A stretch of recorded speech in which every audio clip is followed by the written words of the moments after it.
Everything can feel like it's falling apart, especially when it's Mercury retrograde, but we're witches. We can do stuff about this. So I want to share, especially for those that are worried about the Mercury retrograde this week, some ways in which we can do some spell work to balance out the energies of Mercury retrograde. And if you haven't been here before, make sure you save this for later because I give loads of really useful information and you'll want to come back to it. So first of all, let's do a communication and clarity spout. You're going to need a white or a blue candle if you have one. You are going to need some lavender and you're going to need some chamomile. And then what you want to do is place that candle and put your herbs below the candle and say out loud, Mercury, guide my words with care. Let calm and truth be everywhere. This will help support your communication and clarity during the Mercury retrograde. And next, if you want to make sure your technology or your phone doesn't get impacted by the Mercury retrograde, you want to create a sigil.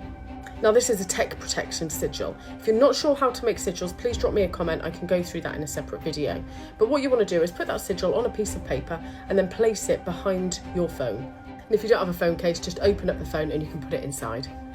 Make sure you set the intention to banish away anything that's going to cause some tech issues with your phone when you're placing that sigil. Intention is important. And if you want something that's a bit more longer lasting, why don't you create yourself a Mercury retrograde oil? So you're going to want lavender, rosemary and frankincense, essential oils, and then mix it with a carrier oil like olive oil or some other oil if you have that. And then you can place this on your pulse points every day throughout the Mercury retrograde and say an affirmation. I move with calm and I speak with truth. And if you don't have the essential oils, you can still use the herbs and put those into an oil as well. Works just as well.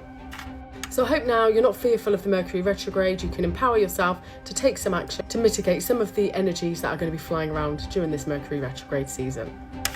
Make sure you follow along for more and I'll see you next time.